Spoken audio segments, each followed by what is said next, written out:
Is it just me, or do you also think that since Škoda was bought by the Volkswagen Group, they've become the sort of thinking person's choice from within that umbrella of brands? Bear with me on this. Most people are going to go out and buy a little Super Mini will go, oh, we'll just buy a little Volkswagen Polo. Whereas the smart money would buy the Škoda Fabia. It's the same as you move up the range. A lot of people, the Golf, very, very popular car, good car. But actually the smart person is going to go and buy the Škoda Octavia because you get a bigger car with better spec for the same money. And of course, why would you buy a Passat when you can buy the world's most aptly named Škoda Superb? And it's the same with their electric offerings, isn't it? You know, the ID4, it's a good car, but the Enyaq's better. So it's always the way that the Škoda that follows the Volkswagen tends to be the best choice. But what happens if Škoda get there first?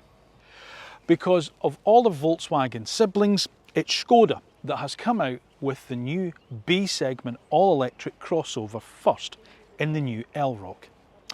Question is it any good? Well, I've flown all the way to Mallorca to find out. Welcome to this week's road test review, welcome to the new Škoda Elroq, and as always, welcome to AutoEV.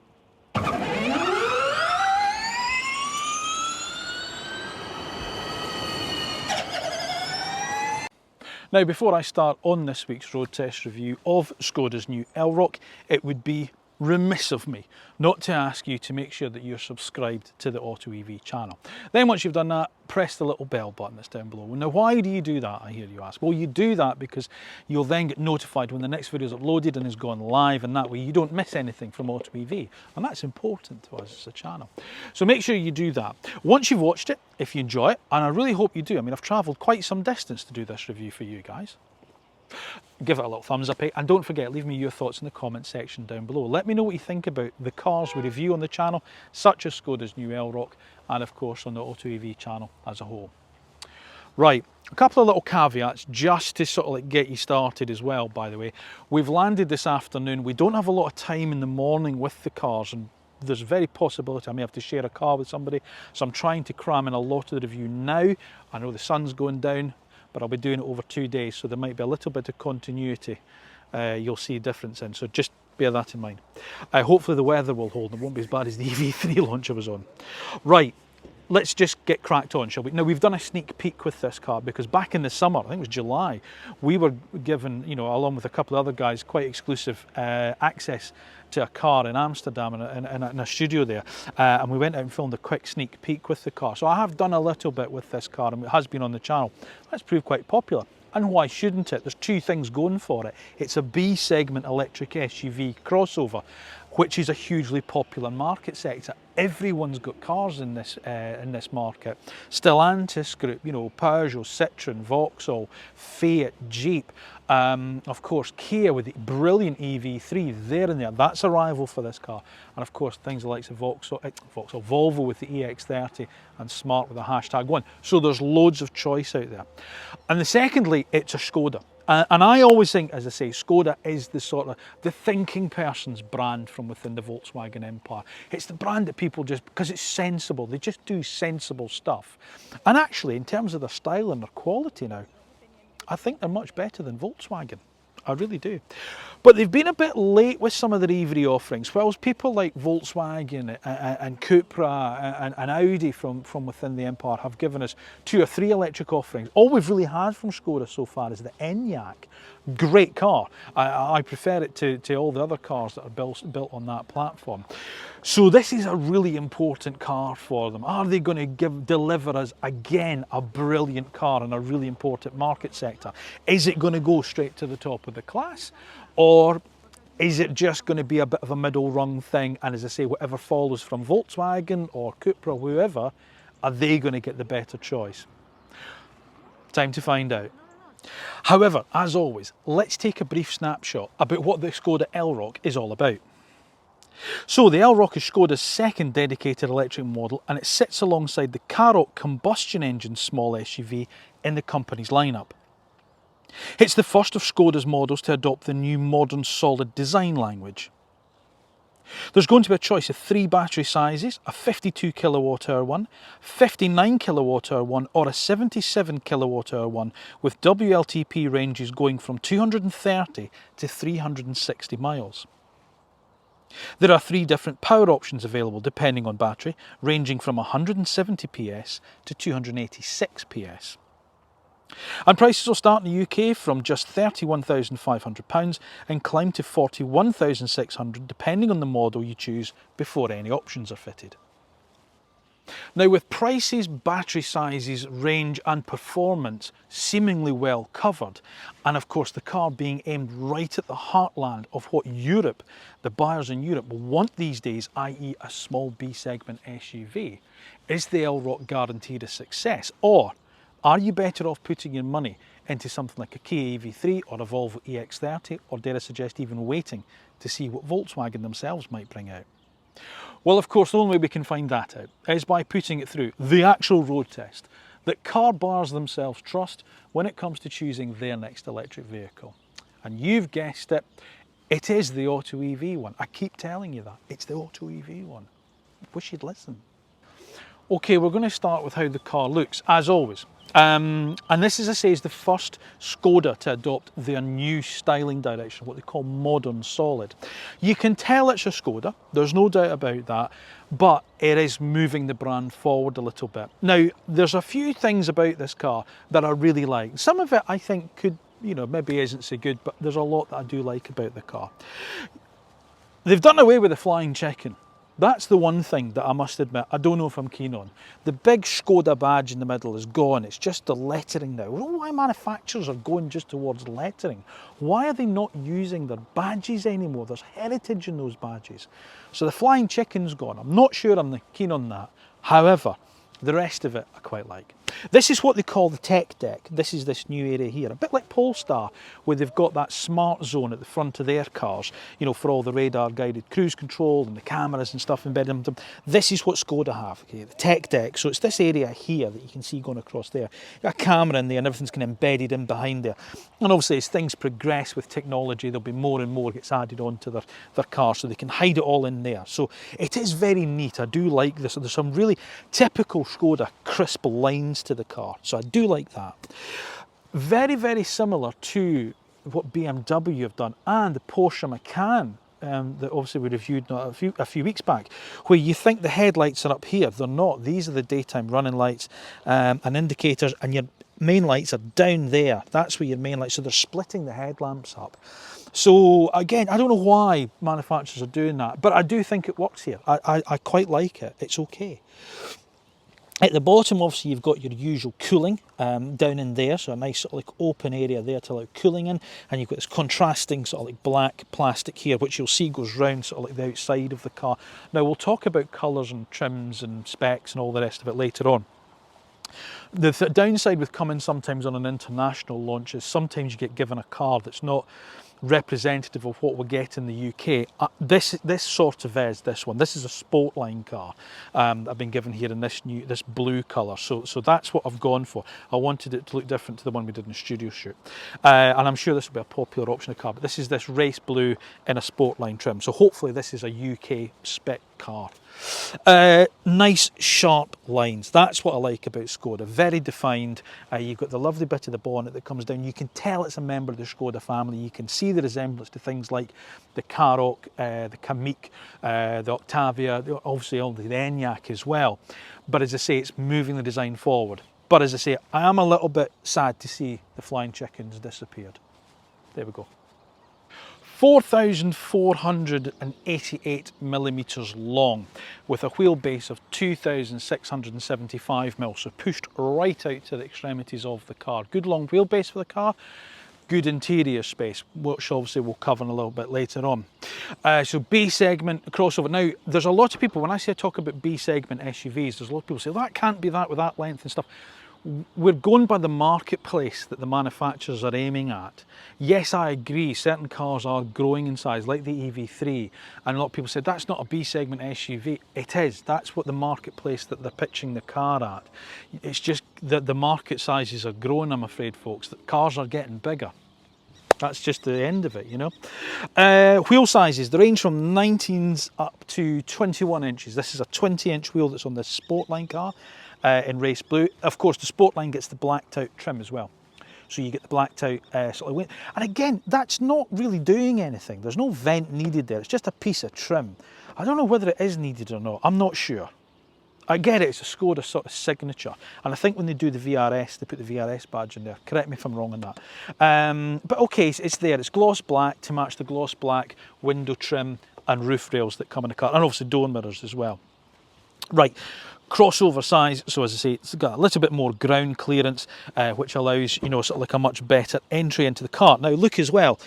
Almost to the bottom. The doors almost reach to the bottom, Škoda. Not quite, but not too bad. So if you're in a muddy car park like this and you're getting in with light coloured trousers, it's not too bad. In fact, actually, let's have a look how big that door opens. That's quite a wide opening door. Good entry and exit for people if you're of limited mobility.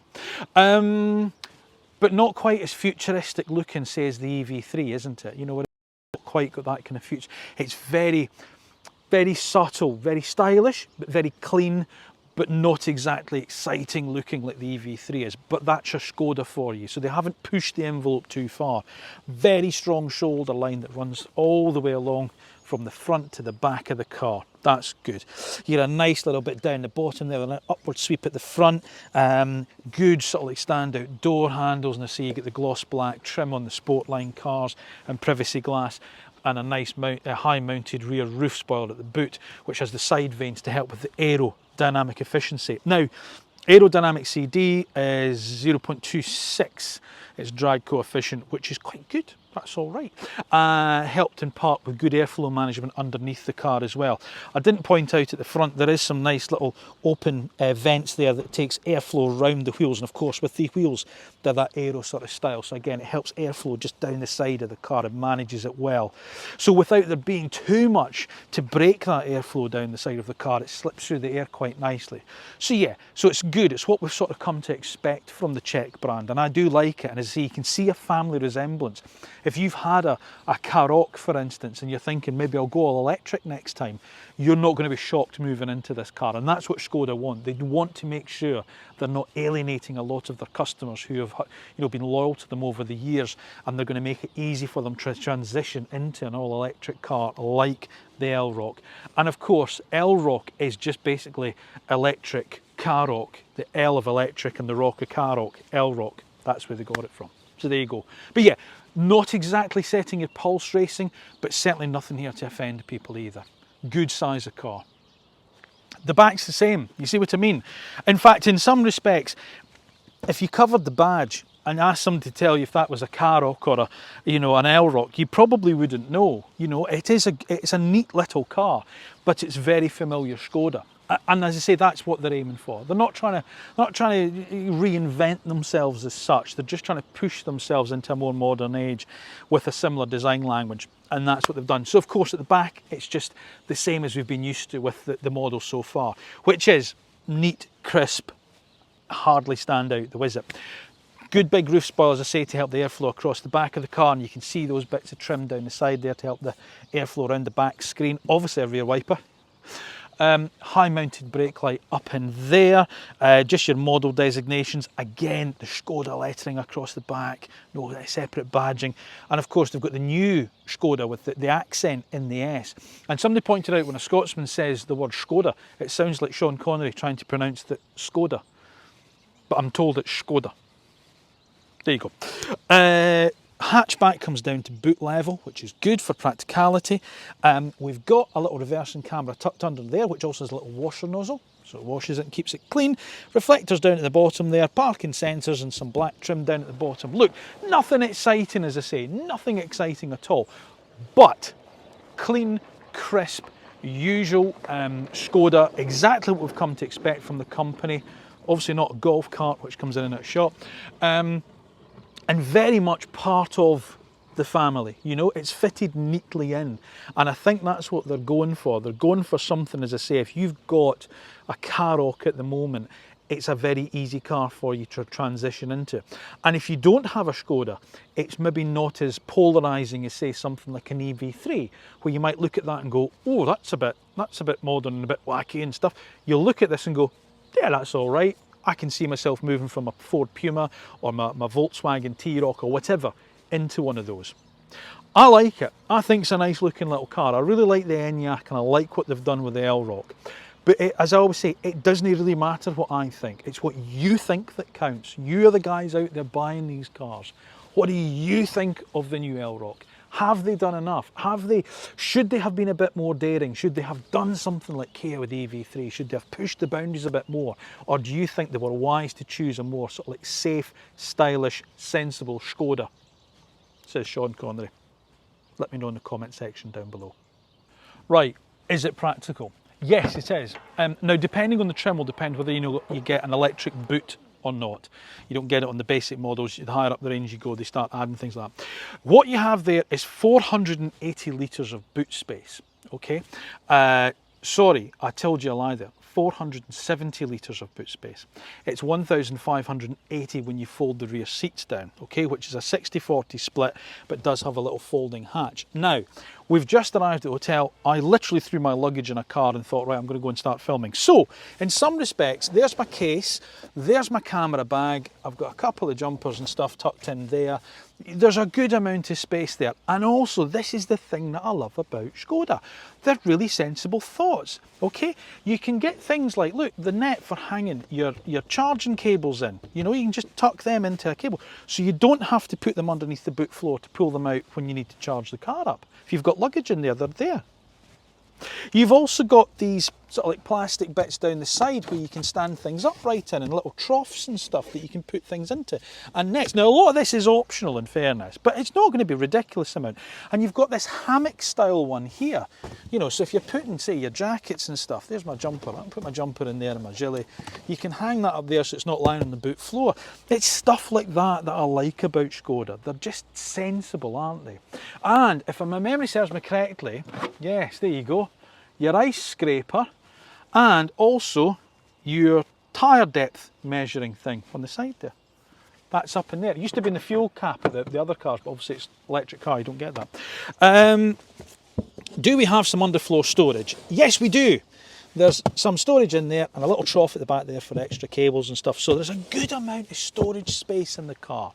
And there's also the little delight features, you know, like your flip down hooks at the side there for hanging your shopping bags on as well. That's excellent. What does that button do? Oh, this one's got an electric tow bar. Look at yourself there. Electric tow bar. Golf cart again. So yeah, look, electric tow bar. You can, you know, electric folding away tow bar. So how does that go back up? Hang on, folks. There you go. So good boot space, bigger than the Kia EV3. Bigger than the Volvo EX30 and the Smart #1, 3 big players in this class. So in terms of practicality, Škoda, top of the class. However, no storage at the front, folks, okay? Dedicated EV platform, but no storage up at the front of the car, as I shall now show you. There you go there, and look, no gas struts. You've got to put the old-fashioned bonnet stay up there. Now, there's going to be a twin-motor version, the 85X, but I don't think we're going to get it in the UK. Certainly not at first. We're not going to get the 85X. We're just going to get the single-motor cars in the first tranche. It might change later, but at the moment, Škoda UK are telling me it's just single-motor cars so far. So, yeah, no storage up at the front here, but plenty at the back. Plenty at the back. Right, rear accommodation.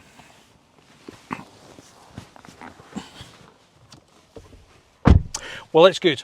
Absolutely fine back here. Now, I've only driven a short distance to start this video tonight, so I probably will move that seat around a little bit, but it's not far off where I would normally be.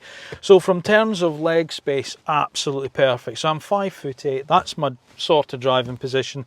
I've got bags of room back here. So if you've just got the wee kiddies back here and you're short like me, you're going to be fine. There's plenty of space. You will get 3 across because there is a flat floor.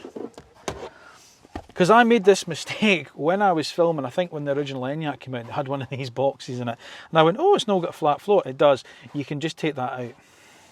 And again, isn't that sensible? So you can have it so there's more storage, or you can have it so there's more legroom. If you've got 3 kids, brilliant. The seats themselves back here on this Sportline are excellent, because I think they'll probably be the same on most of the models, in fairness, because I don't know if you can see, they've almost got like a sort of ski jump style to them. So they've got a lot of support behind your knees. You know, it's like behind your knees there. You know, there's a real load of support in the back of the, you know, in the back seats there if you're sitting here, and they've got head restraints which you don't need to put up before you get in the car, you know, like you do in like the Peugeot and some of the Stellantis group cars. So, you know, it feels good from a straight away proposition. The other thing I like about over the Stellantis cars is the ISOFIX points are just under these plastic covers. You just pull them off and there's ISOFIX points. So again, if you've got kiddies, you're loading them in and out of the car, and you've got child seats, they're easy just to unclip those and throw them in door bins or something, and put the child seats in, so there's plenty space for that. You don't have those silly zips like Stellantis do. And there's a good amount of storage as well. So you've got these twin seat pockets. So there's a smaller pocket there for dropping a mobile into, a bigger one there for their iPads or books, kids reading books, you know, things like that. This one's quite high spec car. This has got heated rear seats. Don't expect that on all models. And of course it's got this nice sort of Sportline fabric, almost this sort of like suede finish in the centre of the seats, and this kind of leatherette vinyl stuff on the side, so it's got nicely finished. But the actual quality of the interior feels good, and I think Škoda build a better car now than Audi. I really do. Their use of materials, how solid they feel, I think is surpassing Audi. I think they're the best of the Volkswagen Group cars for quality. This is beautifully built in the back here. You've also got door bins, good sized door bins. There's some nice ambient lighting around the car, so again, it just makes the car feel a little bit more, doesn't feel as enclosed in the back. Again, depending obviously on the trim or the option levels, you might get things such as the integrated blinds, stuff like that. It's a good thing. You've got the armrest, obviously, that folds down, because you've got a little ski hatch also that comes through as well. If you've got skis or you're putting shelves in, you've been to home base or whatever, and all the rest of it. And you've got the flip out cup holders as well to put the cups in. So all in all, a really good usable size of car, despite the fact that obviously it's quite a small crossover. There's a lot of space back here, so again, for a small family, bit like us, you know, there's my wife, myself, a small dog and a 10-year-old. This is the perfect size of car for us in some respects. So that sort of size of car, you've still got a lot of space. You could imagine doing a reasonably long journey back here, even for an adult. The seats are comfortable. It feels like spacious enough. There's storage as well if you need it. I think it's a good proposition, this wee car. So the interior of the Elroq, well, it's familiar Škoda, which is a good thing. Nothing to sort of like really surprise you in here if you've had any of the Czech brands cars before, you know, sort of like the more modern kind of ones, and it all works really well. So you've got a well-built interior, reasonably well equipped, and very easy to use and practical, you know, so that it's, as I say, familiar Škoda. Very similar to the Enyaq, you get this little driver's display embedded into the dashboard just down in front of you. It's nice and easy, it's nice and clear. Obviously you can option up things like a head-up display as well, which this particular car has because it's a Sportline pack. And that's nice and easy to see and to read as well. But the main event is this here, this 13-inch infotainment system, which is really very good. You know, we've criticised the Volkswagen infotainment system when we saw it in the ID3 and some of the other cars, but Volkswagen Group seem to have let sort of like Škoda go and do their own thing, and they've developed their own sort of software, I think, and it works really well. It's really nice and easy to use. The only sort of like hangover from the parent company is the slider control for the volume. However, you do get volume control on the steering wheel through these thumb wheels, and the best thing about it is all the controls on the steering wheel are actual physical buttons. They're not the touch sensitive ones. Now, if you watched last week, I did the review of the Cupra Born VZ, and it retains the touch-sensitive buttons of Volkswagen Group. You don't have that here with Škoda. They've got their own buttons, you know, which is blissfully easy to use, and as I say, they're physical buttons, so I like that. So that slider control there is the only one you get, the volume one there. That's it. The rest is physical buttons on the wheel or down here. So that's the first thing that I'm going to commend them for. The screen itself is really nice, big, clear and easy to use. Look at the icons and that. They're just simple, very easy to see at a glance, obviously in a grid formation there. And you can change these ones down the bottom, these shortcut ones. So this one's got, you know, you go straight to media, you get telephone and you get nav. And you can hear that as you touch it, you get that little click. I'm sure you can probably turn that on and off in fairness. To know that you've actually done something, you've actually made a physical conscious decision to touch a button. So that's good. You also get the climate control embedded into the screen, but again, it's actually not that bad to use. You know, the heated seat, you know, at the side there, you know, it's there and it's permanently there. So whilst that's not on physical buttons, at least it's simple and easy and, as I say, very clear to see and use. The physical buttons you've got down at the bottom here, because this is important, because these sort of link to that in some respects. So you've got your, press that and you get your car assist mode, you know, your different sort of parking assist things and things like that. And then if you press the mode button, you'll see there you get, that's your driving modes there.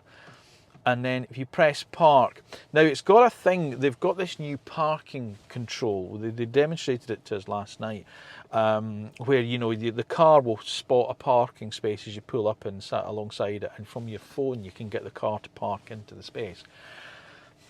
It's sort of impressive and not. In fairness, the only thing I'd say about it is they got out to show the car doing it itself. The time it did it, you could have parked. Where it was quite handy in some respects is where you've got maybe a parking space. If you're in a multi-storey and it's too tight, somebody's parked really close to you, you can pull the car forward remotely, you know, so you can actually get in the car. So I can see the benefit of that, but it was a bit of a faff watching them park it via the phone. But you can do it if that's your bag. You want to impress your mates, you can do it. But it does have, obviously, the park assist thing there. Then you've got this climate button here. If you press this, it gives you a more detailed climate control system. So, you know, you want to put your direction controls, what I'm trying to say rather than elegantly. You can go that there, you can adjust your fan speed, you know, you can put the seat heaters on, you can direct airflow into the back. So there's a much more in-depth climate menu, but the simple ones are always just down at the bottom there. Then you've got maximum defrost and then obviously your heated rear screen. So again, nice row of physical buttons there for easy access into the screen. I'd maybe have changed, maybe say the parking one and maybe something else to be the actual, you know, sort of like the temperature control or a fan speed.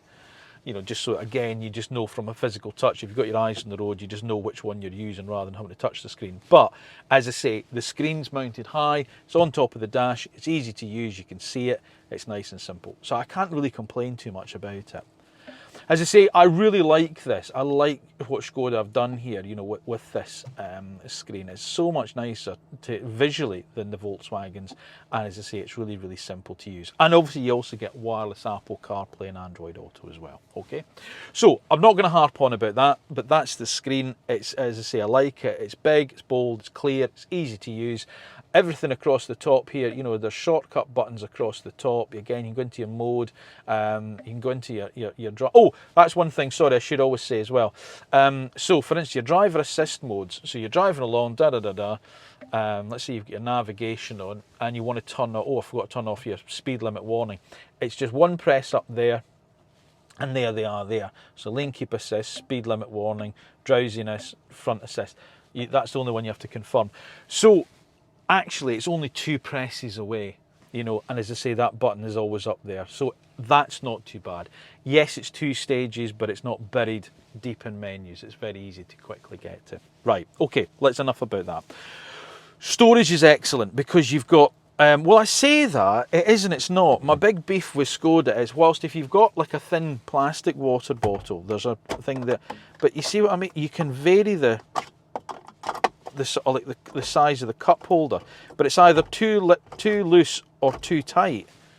They never seem to get that right, and I don't have my big coffee, because obviously we're out in Mallorca, but I don't have my big Yeti coffee flask. It doesn't fit in there.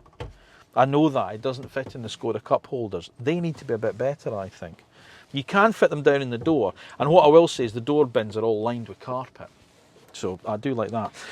However, you've got like a nice little tray here. I can drop my sunglasses in, my wallet's in there. You get your gear change lozenges, I call it. You want a gear change, but you know what I mean, the transmission lozenges down there. I've been used to an electric parking brake. And then there's this big open space underneath this tunnel here, is obviously because there's no transmission as such, so that's got good enough space to drop an iPad in, or your laptop, or your, you know, sort of like a small purse or whatever.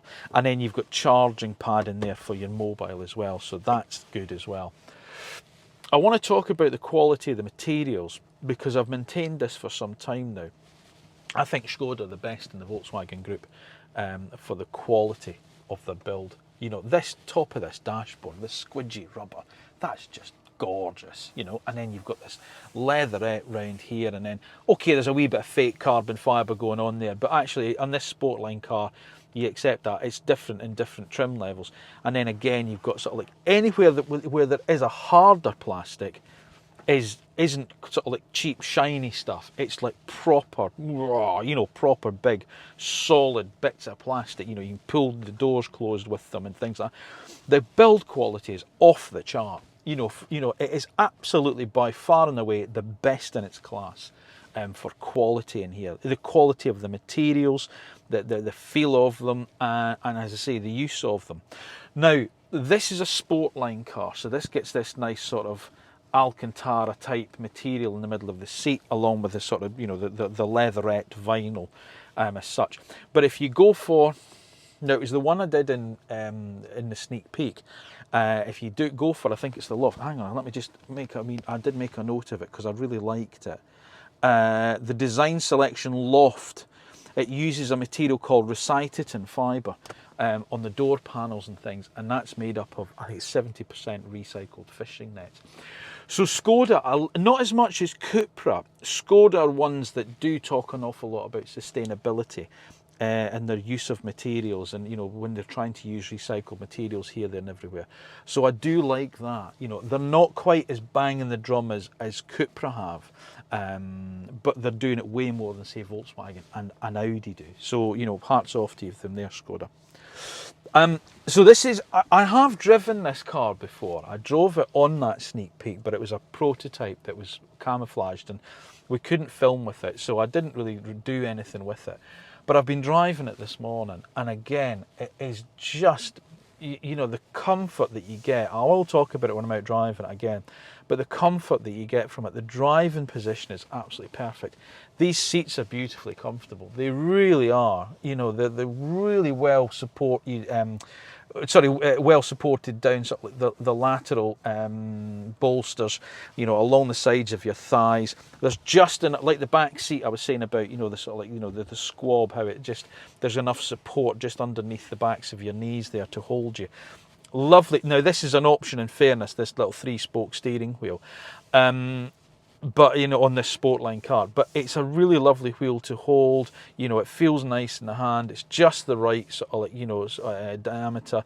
It's just the right girth. You've got the brake regen paddles attached to it just behind the steering wheel. And as I said before, the buttons that you have here are physically push buttons. So for volume, you know, on the thumb wheel, you know, the cruise control, track selection, and the heated steering wheel, if you've got it, you know, is on the button on the steering wheel as well there. So that's, you know, superb. And then they don't have that, you know, that light, that touch sensitive light pack that you got on the Cupra and the ID cars that are cut up here. Škoda have got physical buttons down here, you know, for the light switch. You know, you push them on and off, and I like that. And again, the same on the door panel. There's none of this. There's 4 electric window switches. There's none of this. You've got to press the rear one to operate the rear windows. There's 4 electric window switches. Excellent. Oh, I meant to say to you also as well, there's an armrest in here, a cubby bin in here, you know, with a wee bin that you can take in and out, you know, for your sweetie papers. You know, so that's deep enough for your Polar-mints and whatever else that you carry around with you. Look, I'm not going to harp on too much about it, but what I will say is this, in terms of the interior of the car, yes, in some respects, it doesn't look as exciting from a design point of view of something like, say, the Kia EV3. And no, it maybe doesn't have some of the materials, you know, the big talk of sustainability like Kia do with the EV3. But what it is, however, is very easy to use, very well laid out, and exceptionally well built. which is one of the main things about it. And as I say, in terms of its quality, it is by far the best in its class.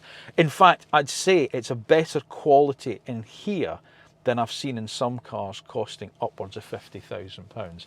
This is a superb little car. Right, you're going to get the choice of 3 batteries in the UK. Well, and anywhere, in fairness, depending obviously on what you want, and that will obviously depend obviously on trim as well, because some trims aren't available with a smaller battery, but I'll get onto that later in the pricing section. Okay, sorry, I literally got all the information before I jumped on a plane this morning, so I've just had time to note it all down, so apologies on this. So you get the Elroq 50, okay, which is a 52 kilowatt hour battery size. That is its net capacity, 52 kilowatt hours, okay, and that kicks the range off with 230 miles WLTP range, okay. Its charging speed is 145 kilowatts, and you'll be able to go from 10 to 80% in 25 minutes. Pretty decent, that, I think. If you need more, you move up to the 60, the Elroq 60, which is a 59 kilowatt hour battery, again, usable capacity. And that'll take your range up to 260 miles. So that's sort of like on a par with a lot of the kind of Stellantis group cars at round about that sort of like, you know, sort of like 50, what is it they've got, 51 kilowatt hour battery. So that's the sort of size of car you'll need, size of battery you'll need for that. That's got a charging speed, however, of 165 kilowatts. Whereas the Stellantis ones are 100, so that's good. 10 to 80%, 24 minutes. So, you know, these charging times are getting good, aren't they? The top of the range battery is, the long range, if you like, is the 85 model, which is a 77 kilowatt hour battery, usable capacity. And that has a range of 360 miles. So now you're getting on to sort of the bigger batteries, as they say, the EV3, and you know, and the Volvo and cars like that. 360 miles, and that again has an uplift in its charging speed to 175 kilowatts. But bearing in mind you're adding more because it's a bigger battery, so that's 28 minutes that's going to take to do your 10 to 80% in that. There's no bi-directional charging with the car, however. There's no vehicle to load with the car, and I don't think it has a heat pump as standard either. I think that is an option. Bear with me on that. However, you do get on board 11 kilowatt charging as standard. I'm just going to double check on the heat pump thing. No mention of a heat pump. So yeah, so you're going to have to pay extra if you need a heat pump. If you've got a 7 kilowatt wall box, then obviously it's going to be slightly longer than the 8 hours that they quote for a flat to full. So on a 77 kilowatt hour battery, you're probably looking at going from flat to full probably around between sort of like 10-11 hours. So pretty much on a par with what most cars are capable of. There's 3 different flavours of Elroq, if you like. There's the 50, the 60 and the 85. They're all in the UK single motor rear wheel drive cars, okay? There is an 85X, which is the dual motor car. But at the moment, we're not going to get that in the UK. Now, there's part of me wonders whether or not that's making room perhaps for a VRS at some stage. I don't know, I'm just thinking aloud here. Right, I'm in an 85, so that has 286 PS, so it's quite powerful in fairness. 0 to 60 is 6.6 seconds in this car. If you drop to a 60, then you get 204 PS. If you go for the base 50, then it's 170 PS, okay? So that's different power ratings. I think maybe the 60 might be the sweet spot in the range. I think that might be the car that, you know, that might just be the one that tickles most people's pickle in the UK. Who knows? And obviously there are various different things you can have with the car. For instance, this particular car has the dynamic chassis control. So, you know, and it's the same with all these sort of Volkswagen products, or Volkswagen Group products, I should say. You know, you can sort of like change various things about the car, you know, by going for the dynamic chassis control and stuff. So it will depend, obviously, on what you've got, and dare I suggest how the car feels. But what I will say is, I'm really impressed with this little car. And the reason I'm really impressed with it is because it feels very grown up. Now, I want to just clarify a little bit what I mean by that.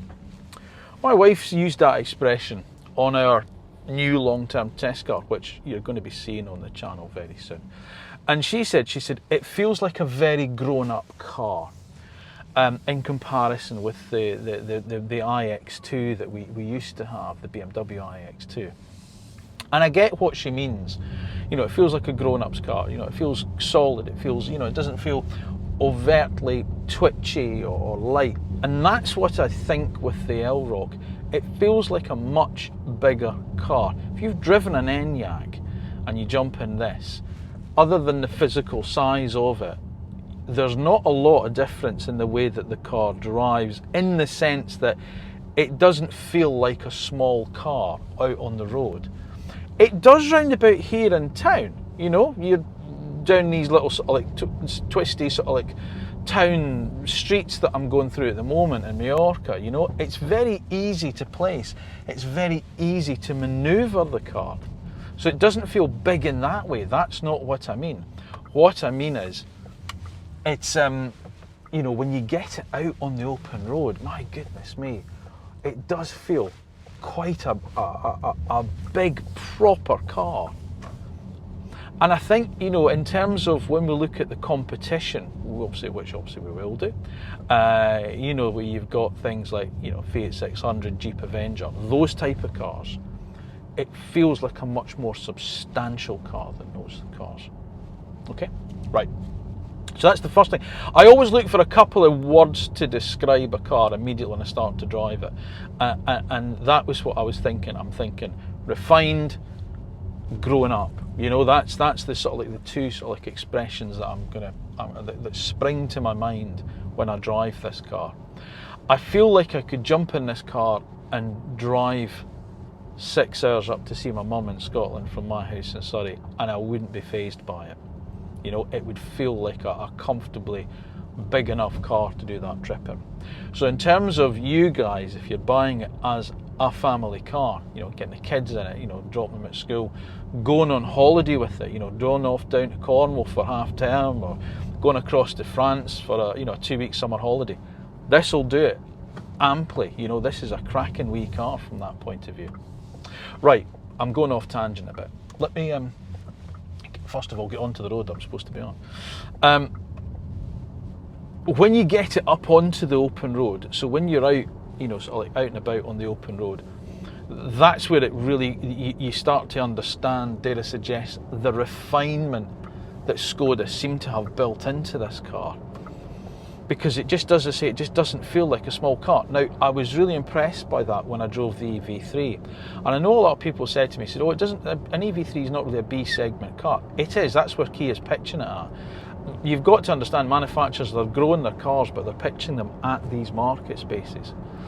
And this is another one, you know, it is, you know, it's similar in size to Volkswagen T-Roc, obviously the Karoq from Škoda, because this is the electric version of it.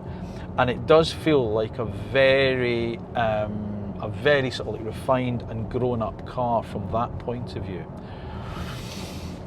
Performance is good. You know, you've got your usual suspects of driving modes, such as, you know, and you can assist, you can get to them down here. You press the mode button and they come up here. So you've got disappeared. Comfort, normal, sport and individual, plus an eco mode as well. So obviously that tones everything down. The normal mode is where I think this car is best at. You know, I've tried it in the sport mode this morning, because this obviously is the sport line, it's the more powerful car.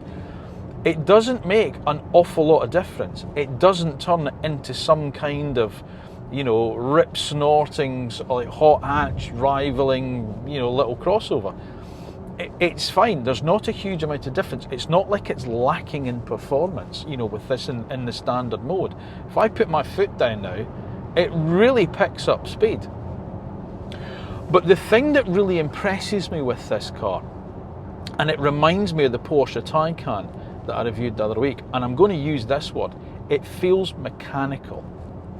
And I think there are certain manufacturers that have cottoned on to this with their electric offerings, and I think Škoda is one of them. It feels like a combustion engine car in some of its controls. And I think if they're going to win over new people into electric mobility, that is important. Like the Porsche, when you put your foot on the accelerator, it's not like a sort of just a really loose switch that just all of a sudden nothing happens.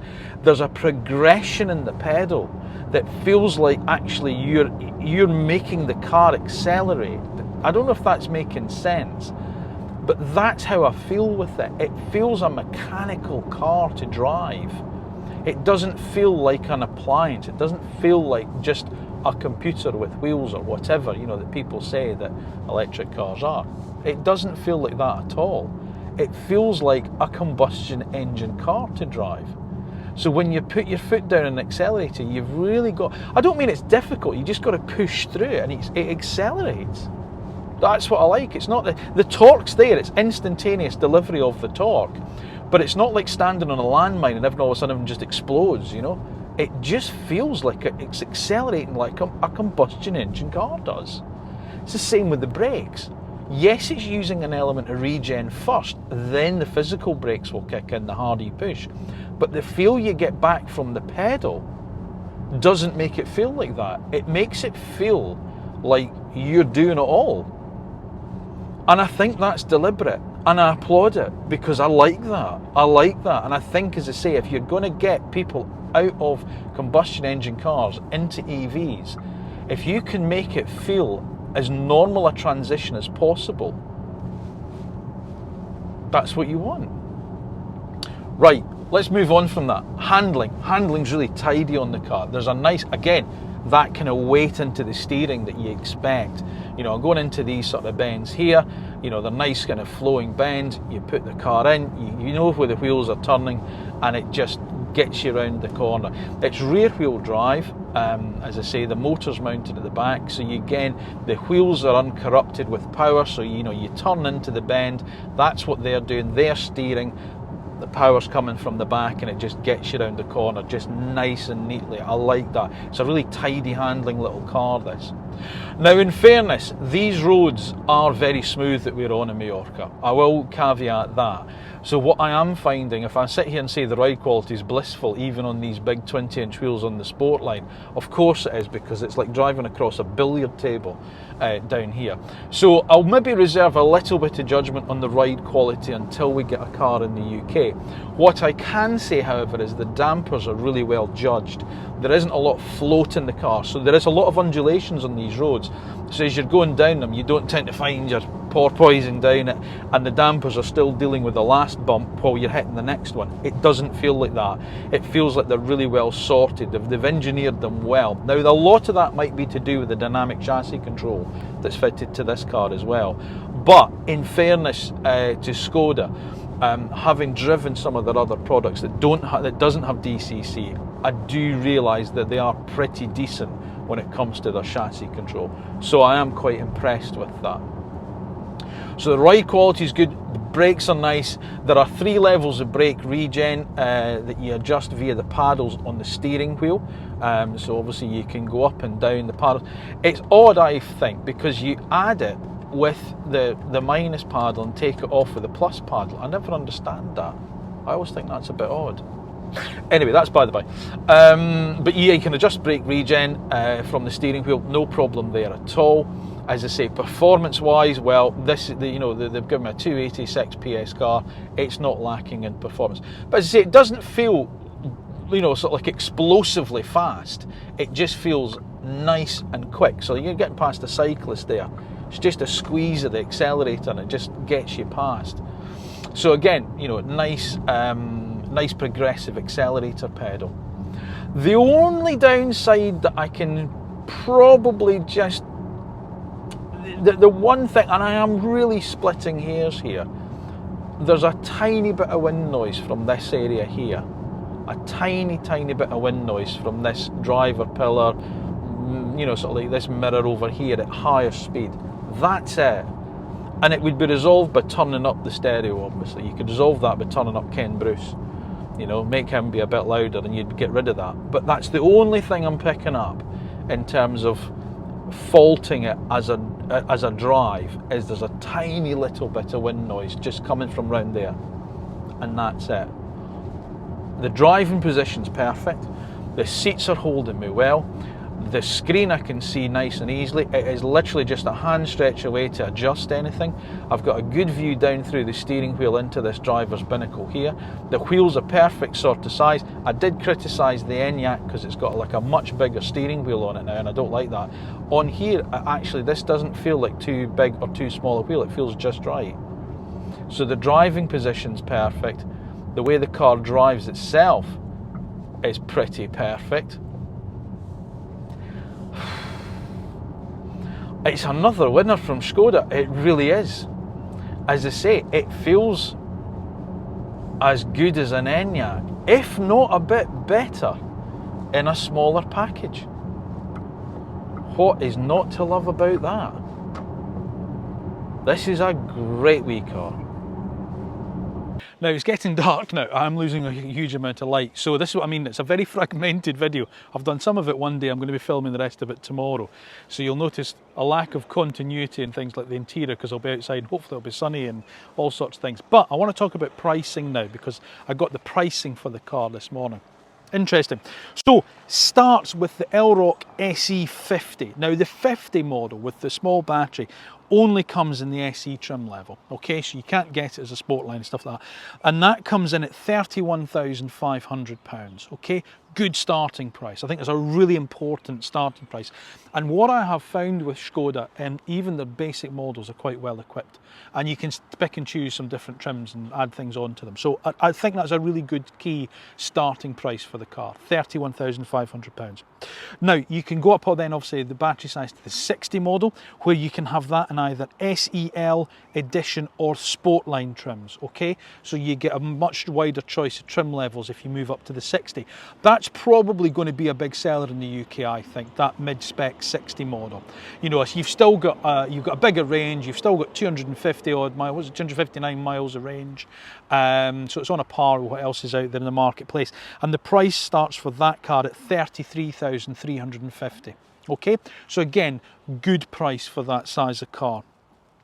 Now you move up to the 85 with the bigger battery, with the 77 kilowatt hour battery, and you can have that in either two trim levels, either the Edition or the Sportline like I've got here, and they start at 38,650 for the Edition model, and it's now 41,600 for the Sportline if you want the Sportline. This particular car here, he says, does it have a price on it, I wonder? No, it doesn't. It doesn't have the price for this particular car I'm driving, unfortunately. I'll need to figure that out. But even so, it's over £40,000 because there's a lot of options in this car. So this is probably going to be up closer to near the 45 grand mark. But you don't need to spend that, okay? But it's a good starting price for the car, 31,500, and you don't have to cross the £40,000 threshold to get a decent spec with a, you know, sort of like we know, with a good range in the car. So I think it's a real competitive prospect in the marketplace.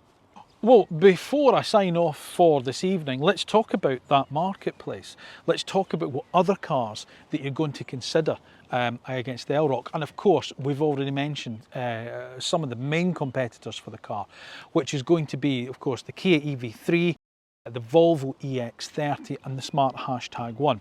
I think those sort of three cars, and given the price point of the Elroq, is the cars that I would see as the main competition for this vehicle. But there's a lot more. Now, this morning I was reading that Jeep have lowered prices on the Avenger. They've brought the Avenger price down to make it much more competitive in the marketplace. So that's a car you're going to consider as well. The Jeep Avenger doesn't have the same amount of room in the back of this, nor does it have the same amount of options in terms of battery sizes and different ranges, and there's some trim levels, different trim levels available and options and stuff, but you don't have that sort of like option to go for a lower battery with a higher spec trim or whatever. So but that car's available. And of course, if you're thinking of the Jeep Avenger, then obviously you're going to have to look at the other Stellantis group cars, which is the Fiat 600e, the Peugeot E2008, the Vauxhall Mokka, the Citroen EC3 Aircross, and of course DS Automobiles with the DS3, and of course Alfa Romeo with its Junior. They're all very different cars. You're going to, as I say, I don't think they're sort of like, the DS is quite a premium car, but it doesn't have the space of this car. The Alfa is maybe a bit sportier. Oh, the Abarth, I forgot to mention the Abarth 600 as well. But again, would you consider an Abarth if you're looking at the Elroq?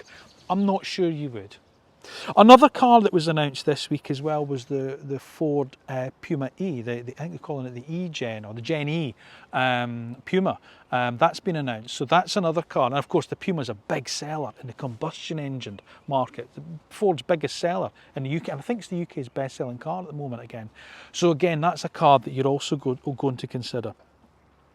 Maybe as well you might see cars from above. Maybe you might just see cars from above. Maybe something like, say, the Renault Scenic, which is a much bigger car than this. But in terms of its price point, if you're looking at a high-spec Elroq, do you buy that or do you get a low-spec Scenic?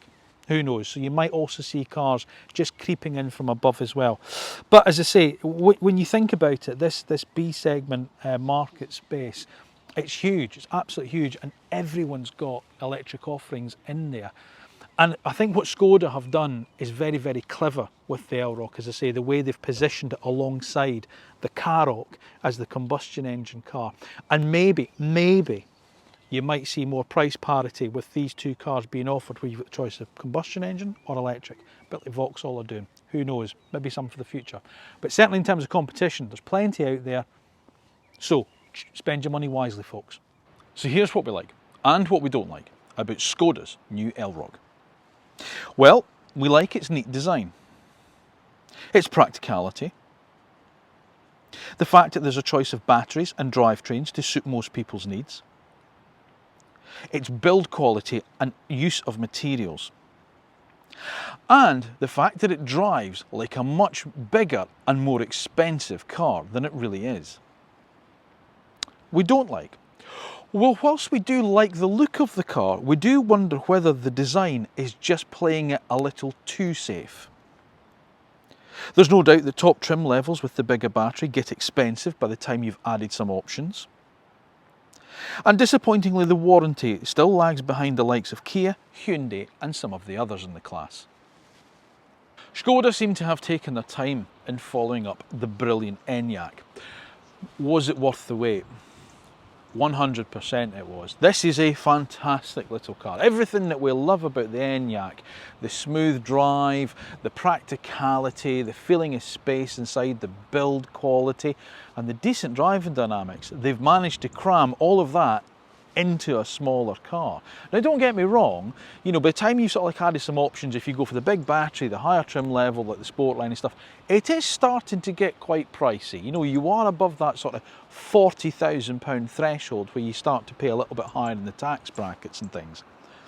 But as long as you maybe keep it below that, and there's no reason that you can't, because dare I suggest maybe somewhere in the middle will be the sweet spot of the range, then what you have here is an incredibly good little B segment crossover. It is by far head and shoulders above what we've seen from the likes of the Stellantis group. Is it as good as the Kia EV3, which up until now has probably been my favourite in the sector? It might take a twin test, believe it or not, between the two of them, because I think in some respects, where Kia have been a bit bold and daring with the design and the use of some of the materials, Škoda have played it a little bit more safe. But then they're doing that maybe because they don't want to alienate a lot of their customers. And I applaud them for that, because what they're actually doing is they're trying to make it easy for the customers that they've already won with things like the Kamiq and the Karoq and the Scala and the combustion engine cars. They're making it easy for those customers to move across now into an electric car.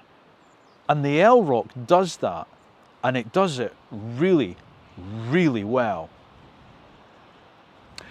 Thank you for watching another road test review on AutoEV. Thank you for also putting up with the lack of continuity in this video. As I say, I'm filming this bit on the second day. what can I say? Make sure you're subscribed to the AutoEV channel, yeah? Make sure you've done that. And when you've done that, press the little bell button down below, because that way you'll get notified when our next video is uploaded and it's gone live. If you have enjoyed this video, then of course, please make sure that you give it a thumbs up. And of course, don't forget, leave me your thoughts in the comment section down below. Let me know what you think about the cars that we review on the channel, such as the new Škoda Elroq, and of course, on the AutoEV channel on the whole. Is this a car that you would tempt you out of your Kamiq or your Karoq or whatever you've been driving, even an Octavia or something? Are you going to downsize and you think that's everything I need for a small practical family car and now I'm ready to go electric? Have Škoda done enough to tempt you across into electric mobility? Do you think they should have been a bit more daring with the way the car looked on the outside or indeed the inside? Or are you still not convinced that electric cars are for you? As always, let us know in the comment section down below. Do you prefer it over the Kia EV3? Now remember, we're also on social media as well, so Facebook, X, LinkedIn, TikTok, Instagram, so please give us a follow there as well, because that certainly helps us. Now remember, if you're in the market for an electric car, it might not be a new Škoda Elroq. Maybe you're thinking, I quite fancy going down the route of maybe a used Enyaq, but I need to know all the information there is to know about it before I go and start looking. How am I going to find that out? Well, I'll tell you how. You stay on the AutoEV YouTube channel. On the homepage, you're just at the top there, you'll see a magnifying glass. If you type the name of the car that you're interested in there, then what I'll get, it'll bring up the review of the car, because remember, of course, if it's been a new electric car in the UK in the last 4 or 5 years, then we'll have subjected it to the actual road tests that car buyers trust when it comes to choosing their next electric vehicle. And that is the AutoEV one. All that remains for me to say is thank you ever so much for watching. Thank you for continuing to support the channel. I'll see you again soon. Back in Blighty.